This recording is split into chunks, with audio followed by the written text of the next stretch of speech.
one of the things that came out recently is according to the information, OpenAI executives have apparently told some investors that the company plans to sell a variety of AI agents.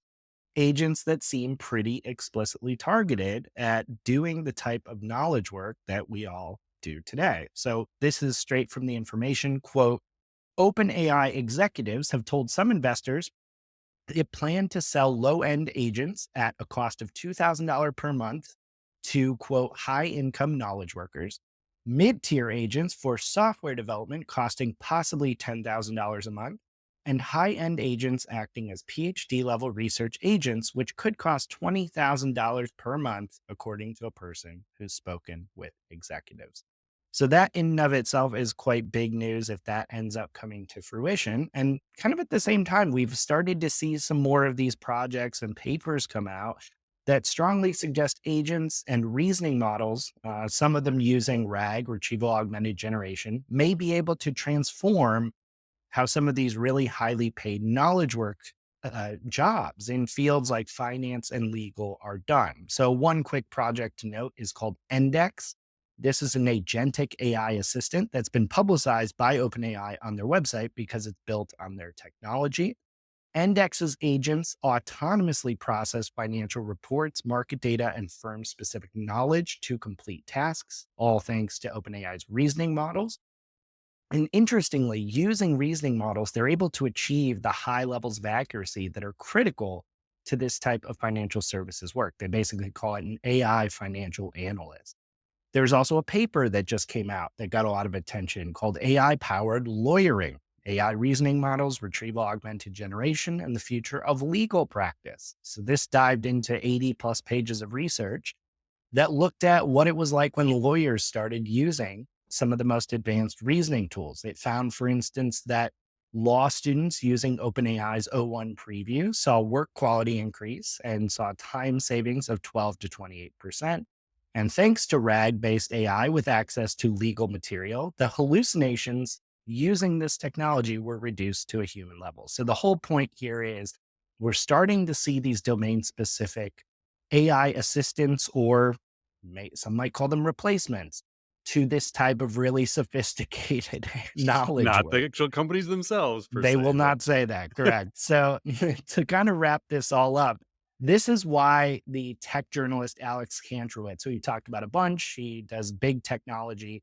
He chose this week to write this article literally titled, Okay, I'm starting to think AI can do my job after all, in which he concludes that some work that once seemed safe now looks like it's directly in the path of machines. And then last but not least, and then Paul, I want to turn this back over to you to kind of get your take on what OpenAI is doing. There was a ton of like firestorm and buzz on the internet over this AI agent out of China called Manus, Manus. Now, we have since found that this is probably just a wrapper around Claude that uses some agentic capabilities, but people are sharing all sorts of links and demonstrations of this thing, calling it a truly autonomous general agent that can go do plenty of stuff for you without human involvement. So it doesn't look like we're quite there yet, or there's a lot more to that story. But Paul, kind of maybe walk us through, tie these threads together. We've got this big, bold statement from OpenAI that they're going to charge all this for agents. Like, what's going on here? yeah, so the Manus thing I was watching over the weekend because it was, I mean, Friday it was like blowing up. It was like the deep seek esque kind of like where everyone all of a sudden it was the only, well, that and the MCP thing that like we won't get Yes. into that, Yeah. but like that Right. was crazy too. Um, yeah, so then like yesterday I saw somebody who basically got the system to tell it that it was using like Claude 3.7, I think, Sonnet to do what it was doing, and then it was connected to like dozens of tools. Regardless, it was definitely like a more advanced computer use demo than we have seen that I think does show the promise. I don't think you look back and be like, "Oh, Manus was like this great breakthrough," Yeah. but I think it moved the conversation forward about what these AI agents with computer use will be able to do and may accelerate the timeline in some ways. Um, which again, all this is inevitable. It's just how quick it happens and how fast it diffuses throughout society and the economy. Um, so on the OpenAI pricing thing, like we'd heard the 2,000 a month floated, and I said at the time, like no brainer. Like it's only Yep. $24,000 a year. Like that's you're paying that like to do when you make the business case for it. 20,000 a month is a different story. Also, I think demand would skyrocket. Now, they don't have so $20,000 a month, you're talking about $240,000 a year, which means you're now in the realm of like financial analysts, attorneys, hedge funds Mhm. managers, AI researchers, computer programmers. Like that's the people making, 200 to 500,000 a year. Where to your point, Mike, if we're talking about replacement value, Yep. now I'm like, yeah, because that one $20,000 a month can do the work of five of those people once they, a year from now or whatever we fast forward and the capabilities are there and reliability is there. So while they're not saying replace your workers, if you go to the index site, which again is in the financial world, this is straight up the messaging from their homepage. The autonomous financial analyst. Mm. It says, meet Index, your next financial coworker. That's like softening things a little bit. Then they say the first AI agent for financial services, optimize your team's most common workflows and enhance the quality of every output. And then they have scale your workforce, multiply your results, use Index to launch multiple tasks that will continue working in the background, like having an AI workforce 24/7. You know what's great about an AI workforce, Mike? They don't need benefits. They don't need paid time off. Yep. Their mood never changes. They Yep. just do what you tell them to do 24/7 as long as you got enough NVIDIA chips humming in the background. So, again, our whole point with all of this is not that Mike and I are proposing a future where digital workers take over the workforce.